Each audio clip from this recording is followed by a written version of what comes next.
I need 11% gone, the email had said. Liam cursed under his breath, wrench grinding against stubborn metal.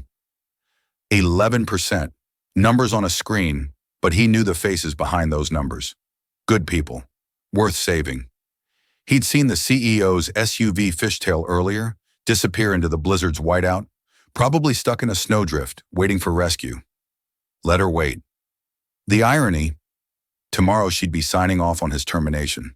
He knew too much, but he also knew those back roads. Knew the abandoned cabin where a fire could mean the difference between life and death. What she didn't know, Liam always did the right thing, even when it cost him everything, and she had no idea how his quiet kindness would change everything. I need 11% gone, the email had said. Liam cursed under his breath, wrench grinding against the stubborn metal. 11%, numbers on a screen, but he knew the faces behind those numbers. Good people. Worth saving. He'd seen the CEO's SUV fishtail earlier disappear into the blizzard's whiteout, probably stuck in a snowdrift, waiting for rescue. Let her wait. The irony? Tomorrow she'd be signing off on his termination. He knew too much, but he also knew those back roads, knew the abandoned cabin where a fire could mean the difference between life and death. What she didn't know, Liam always did the right thing, even when it cost him everything, and she had no idea how his quiet kindness would change everything. Highway 2 in Montana had become a serpentine ice rink. Cars lay abandoned, half-buried monuments to the blizzard's fury. Liam wrestled his battered Ford pickup against the wind, the biting cold seeping through the floorboards. He wasn't thinking about his own safety or the treacherous road. Bridget's drawing was taped to the dashboard. Warm beats storm, scrawled in crayon, a promise he intended to keep. He'd just finished a package delivery run, and the plant's looming layoffs weighed heavily on him. 11%. The words were like a physical weight pressing down on his chest. He knew the financial justifications, the spreadsheets Clinton Morris, the COO, had likely concocted. But he also knew the faces behind the numbers. Maria with her ailing mother, old man Fitzwilliam, who'd been welding at Sterling Dynamics since before Liam was born. Suddenly, a flash of red tail lights erupted from the swirling snow. A luxury SUV spinning wildly careened across both lanes before slamming into a snowbank with a sickening crunch. Every cell in Liam's body screamed at him to keep driving, to get home to Bridget, safe and warm. But a different instinct, forged in years of aircraft maintenance and a deeply ingrained moral compass, slammed his foot onto the brake. He killed the engine, grabbed his emergency kit, and plunged into the storm. The wind roared, a banshee shrieking in his ears. The SUV was a mangled mess, the driver's side door a crumpled ruin. Through the spider-webbed windshield, he saw a woman slumped against the airbag, a crimson stain blooming on her forehead. Adrenaline coursed through him. He wrestled the door open with a pry bar, the metal shrieking in protest. The woman was unconscious, her seatbelt digging into her chest. Liam quickly sliced through the nylon, gently pulling her free. Her skin was like ice. He found a weak, thready pulse. He knew he couldn't leave her here. Not even if it meant being late for his shift. Not even if it meant jeopardizing everything. Ripping off his thick flannel shirt, Bridget's favorite, the one she said made him look like a fireman hero, he wrapped it around her shivering body and carefully carried her back to the truck. He drove a mile further down the highway until he reached a barely visible track that snaked into the woods. It led to a derelict hunting cabin, a place Liam knew from his childhood. He hadn't been there in years, but tonight it was a sanctuary. He kicked the door open, the hinges groaning in protest. He laid the woman gently near the cold stone fireplace. Working quickly, he gathered dry tinder and kindling, coaxing a flame to life with alcohol tablets from his kit. The fire crackled and spat, slowly pushing back the encroaching cold. The woman stirred, moaning softly. Her eyes fluttered open, unfocused. "Your name?" she rasped, her voice hoarse with cold and pain. "Liam," he said simply, feeding another log to the fire. He watched her, her face pale and drawn in the flickering light. "I'm Audrey." She didn't offer a last name. It was a power play, a subtle reminder of the gulf between them. But right now, huddled in a broken-down cabin in the middle of a blizzard, it didn't matter. He could see the shape of her broken wrist swelling quickly. Liam cursed inwardly. It would be a hairline fracture at least. He found two branches of relatively straight wood and fashioned a makeshift splint from the first aid kit and an old blanket stored at the cabin. Liam focused on the task at hand, while outside the wind howled like a hungry wolf. He'd treat her injury as best he could until dawn broke. The woman would be out of his hair soon enough, and he could get back to what mattered. Bridget, his job, and finding a way to protect the people the corporate wolves had marked for slaughter.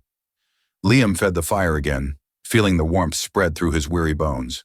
He glanced back at the woman. Audrey, she'd said her name was. She seemed out of place here, like an exotic bird trapped in a blizzard. He knew one thing for sure. She wouldn't last another night out in this storm. We should wait for dawn before trying the highway. Liam said it wasn't a suggestion, just a statement of fact delivered without authority, which somehow made it more convincing. Audrey wanted to argue, but the wind howling through cracks in the walls made her point moot. In the dying firelight, he saw safety, the kind money couldn't purchase, and for just a moment, she let herself feel it. Liam had a notebook in his truck, had grabbed it when he'd retrieved the emergency kit. Old habits from his engineering days meant he still sketched systems, still thought in diagrams. Dawn came slowly, gray light filtering through gaps in the cabin walls. The storm had exhausted itself sometime in the dark hours, leaving behind a world buried under 2 ft of fresh snow. Search and rescue vehicles appeared on the highway, their lights cutting through the morning gloom. Audrey sat up, winced at the pain in her wrist, felt the red flannel coat slide from her shoulders. She'd slept in a stranger's jacket, in a stranger's protection, and that vulnerability felt more dangerous than the storm had been. "I owe you," she said, standing with effort.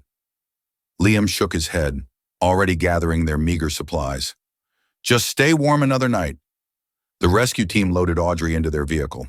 Someone draped an emergency blanket over her shoulders, but she kept the red flannel coat close. Couldn't quite bring herself to return it yet. Through the rear window, she watched Liam climb back into his ancient pickup, watched him drive toward town, toward his daughter, toward a life she couldn't imagine living. She didn't know his last name, didn't know what he did or where he worked.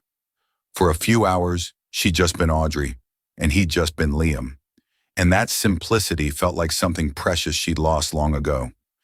Liam made it to the plant just before his shift started. The night crew was already assembling, men and women with lunch pails and tired eyes, people who worked while the world slept. He poured himself cheap coffee from the break room, taped Bridget's latest drawing to his locker, the one with the fireplace, and those words she loved. Warm beats storm. His phone buzzed. Email from management. 9:30 a.m. CEO inspection.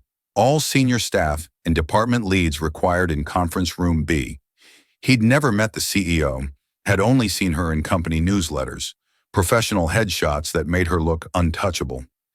He drained his coffee, pulled on his work coveralls, and headed to the floor. Whatever corporate theater was about to unfold, he had equipment to maintain. Conference room B smelled like fear and furniture polish. The night shift supervisors stood in awkward clusters, uncertain whether to sit or stand. Then the door opened, and Audrey Sterling walked in wearing a burgundy business suit, hair pulled into a severe bun, eyes like winter ice. The room stood. Liam felt the floor tilt beneath him.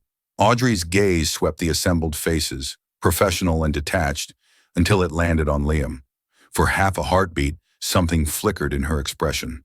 Shock and recognition and something else. But then it was gone, replaced by the mask she wore like a second skin.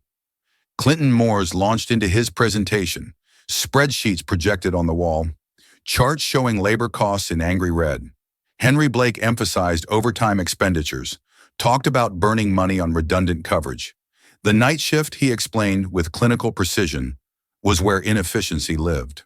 A document flashed on screen, too quick for most to read, but Liam caught his own name scrolling past. Test reduction targets. The header read. His stomach went cold.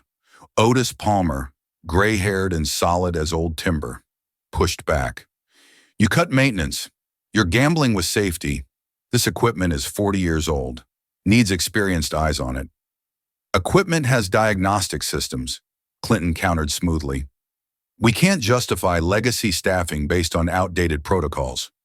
Audrey sat at the head of the table, her bandaged wrist hidden beneath the sleek cuff of her jacket. She looked at that wrist, felt the phantom pressure of Liam's hands, creating a splint from scraps. On her notepad, she'd written "cut night maintenance," but now her pen hovered over it. Hesitant, she crossed it out. Nobody noticed. The inspection tour began with Audrey moving through the plant like a general reviewing troops. Clipboard checklist, questions delivered in rapid-fire succession.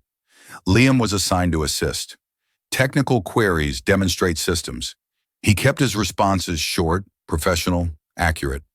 When she asked about hydraulic pressure tolerances, he gave her exact numbers. When she questioned maintenance intervals, he cited the manual from jacket. She looked at that wrist, felt the phantom pressure of Liam's hands, creating a splint from scraps. On her notepad, she'd written "cut night maintenance," but now her pen hovered over it. Hesitant, she crossed it out. Nobody noticed. The inspection tour began with Audrey moving through the plant like a general reviewing troops. Clipboard checklist, questions delivered in rapid-fire succession. Liam was assigned to assist. Technical queries demonstrate systems. He kept his responses short, professional, accurate. When she asked about hydraulic pressure tolerances, he gave her exact numbers. When she questioned maintenance intervals, he cited the manual from memory. Then they reached Sector 7, where a coolant line was weeping fluid. The vendor, quote, "for repair," sat on someone's desk, still pending approval. 3 weeks old, Liam grabbed a spare compression clamp from the parts cage, adjusted the fitting with practiced efficiency, and sealed the leak in under 20 minutes. "Why didn't you call the vendor?" Audrey asked.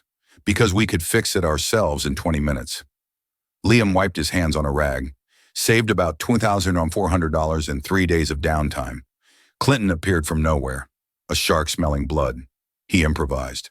Bypass proper procurement channels. Audrey turned to Liam. "Write up your method. Include safety verification on my desk by end of shift." Liam nodded, walked away to find paper. He wrote by hand clear block letters. Each step documented with the kind of precision that came from understanding that details mattered, that someone's life might depend on following the process correctly. The report was thorough, professional, and undeniably competent. His phone rang during the write-up. Bridget's teacher. His daughter had won the school science fair, first place for her recycled materials turbine. Pride flooded through him, pure and bright. Audrey was nearby, close enough to see his face transform. For just a second, the ice in her expression melted. Then she rebuilt it brick by brick because CEOs didn't get distracted by employees' personal victories, but she'd seen it and she couldn't unsee it. The gas line in the casting sector had been problematic for weeks. Pressure sensors throwing intermittent warnings that maintenance logged but couldn't replicate. The vendor had provided budget sensors approved by Clinton Morse himself as a cost-saving measure. They worked 98% of the time. The other 2% they lied. At 2:15 in the afternoon, while the day shift hummed with normal production noise, the sensor reported all clear. The pressure gauge told a different story, but the gauge was old, analog, the kind of thing people had learned to mistrust in favor of digital readouts.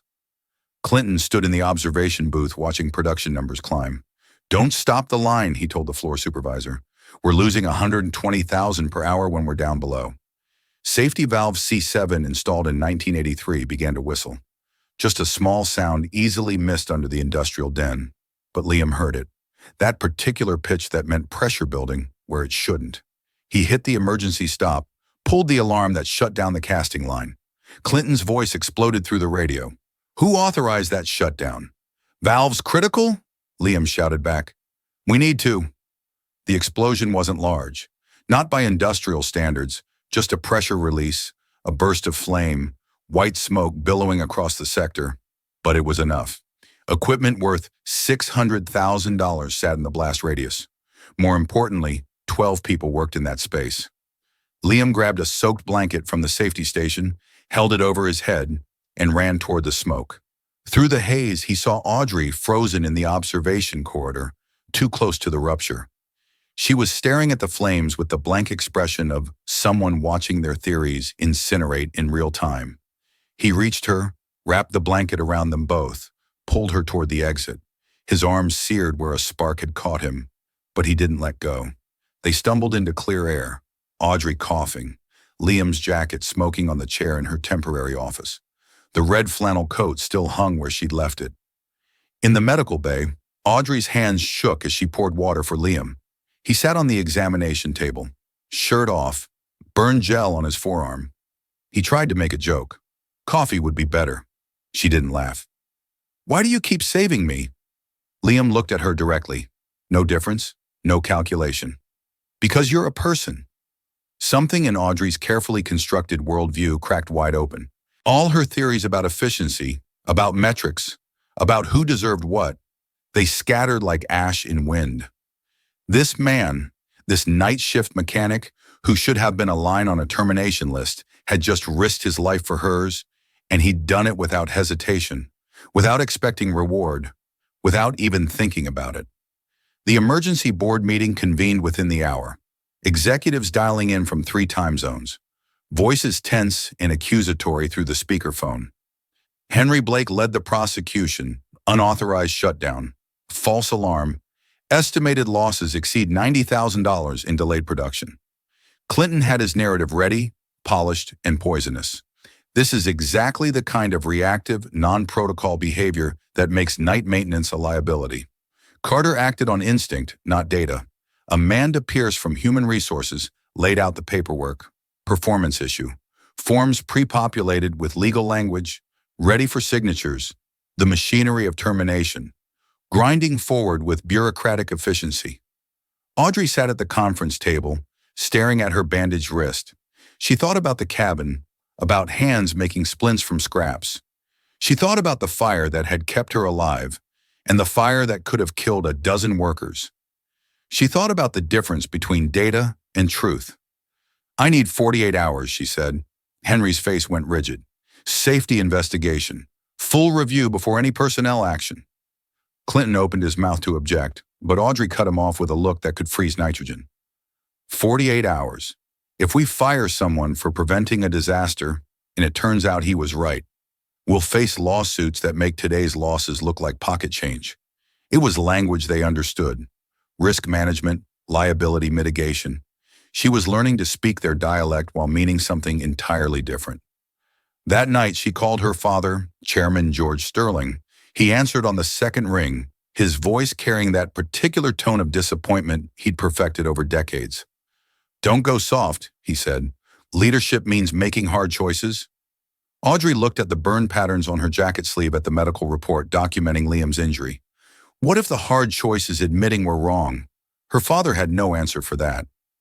The next morning, Liam submitted his resignation letter, 2 sentences on plant stationery. "Effective immediately, I resign my position. I won't let anyone sacrifice their principles for my sake." He left it on Audrey's desk and walked out. Audrey and Otis Palmer spent 16 hours in the maintenance records room, pulling files that hadn't been opened in months. The safety valve logs told a story. If you knew how to read them, pressure anomalies dating back 4 months, all documented, all ignored. The sensor purchase orders revealed more. Clinton had approved the budget vendor over engineering recommendations, saved $42,000 on equipment, buried the objections under procedural language. His emails were the final piece. Messages to Amanda about accelerating headcount reduction to offset equipment costs. Casual brutality dressed in corporate speak, but the smoking gun was the valve itself. When they brought in an independent inspector, he dated it to 1983, confirmed it was 3 years past safe operational life. Liam's maintenance notes had flagged it. His recommendation had been clear. It had died on Clinton's desk, marked non-critical, defer to next budget. Audrey drove to Liam's address, a trailer park on the edge of town where rent was cheap and dignity was hard-won. The trailer was small but immaculate. Flower boxes in the windows, a satellite dish pointing toward stars. Bridget answered the door. This tiny person with serious eyes and a gap-toothed smile. She was holding a drawing still wet with marker ink. The familiar fireplace and those 3 words. Warm beat storm. "Are you my dad's boss?" Bridget asked with the directness of children who haven't learned to lie yet. "I am," Audrey said. Bridget studied her for a long moment, then held out the drawing. He says, "Warm always wins, even when the storm is really, really big." Audrey took the drawing with hands that weren't quite steady. She knelt down to Bridget's level. "Your dad is right. He's very right." Liam appeared behind his daughter, saw Audrey, started to close the door, but Audrey spoke first. "I need you to come back. Not to your old job to lead the emergency systems restoration full protocol review. You write the new standards." Liam shook his head. "I'm not interested in being anyone's token redemption." "This isn't redemption," Audrey said. "It's recognition. The plant needs someone who sees problems before sensors do. Someone who will hit the alarm even when it costs 6 figures. Someone who understands that numbers don't bleed." Over the next 36 hours, Liam worked with a hand-picked team to methodically restore and upgrade the safety systems. He replaced valve C7, recalibrated the entire sensor array, wrote new standard operating procedures in language that assumed competence rather than compliance. His recommendation was simple: stagger shifts to ensure overlap, experienced eyes on every piece of critical equipment. The production line restarted on hour 47. Every system ran clean, every gauge read true, and the cost of Liam's solution was 63% less than Clinton's budget projections. The math was undeniable. The truth was unavoidable. The board meeting was scheduled for 9 in the morning, all members present. No remote attendance allowed. Audrey stood at the head of the table with a laptop, a stack of maintenance logs, and absolutely nothing left to lose. She walked them through it: the video footage of the near miss, the sensor data proving the alarm was justified, the email trail showing how cost-cutting had created the crisis, the opportunity cost analysis showing that Liam's shutdown had prevented an estimated $4.2 million in equipment damage and unknowable costs in human injury. Clinton Morris sat silent, watching his carefully constructed narrative collapse. Henry Blake's expression went from stern to carefully neutral. As the liability implications became clear, Amanda Pierce quietly withdrew the performance issue documentation. The failure, Audrey said, her voice steady and clear, was in leadership. In choosing metrics over safety, in valuing efficiency over wisdom, Clinton Morse approved substandard equipment and suppressed engineering recommendations. That ends today. The vote was unanimous. Clinton was suspended pending full audit. The vendor contracts were under review, and Audrey stood before the board with a new proposal. "I'm creating a new position, night shift engineering supervisor, not based on credentials, but on demonstrated expertise and judgment under pressure. I'm appointing Liam Carter." One board member objected. "He doesn't have the degree." "He has something better," Audrey replied. "He has the courage to stop the machine when the machine is wrong." The announcement was made on the plant floor, all shifts assembled. Audrey stood on the loading dock, looking at faces weathered by years of work, eyes skeptical from years of broken promises. "The person who saved this plant," she said, "was someone we almost threw away. Someone we almost fired for having the audacity to be right when the data was wrong. That changes now. We build systems around wisdom, not the other way around." The applause started slow, then built, rolling across the floor like thunder. Liam stood in the back, overwhelmed, and when Otis Palmer clapped him on the shoulder, he finally let himself believe it was real. In the shadows near the executive entrance, George Sterling watched. His daughter had defied everything he'd taught her about cold calculations and hard choices. And standing there, seeing her transform corporate loyalty into genuine respect, he felt something he hadn't expected: pride. 3 months later, the Montana plant celebrated 90 consecutive days without safety incidents, a record that made industry publications and sent Sterling Dynamics stock up 4%. Local media praised the company's revolutionary safety culture, and corporates sent photographers to document the success, but the real story was smaller, quieter. Bridget Carter won the regional science competition with a wind turbine built from plant scrap metal. Each piece donated and documented. Audrey established a STEM scholarship fund for local kids. No press release, no logo, just money that let dreams become engineering degrees.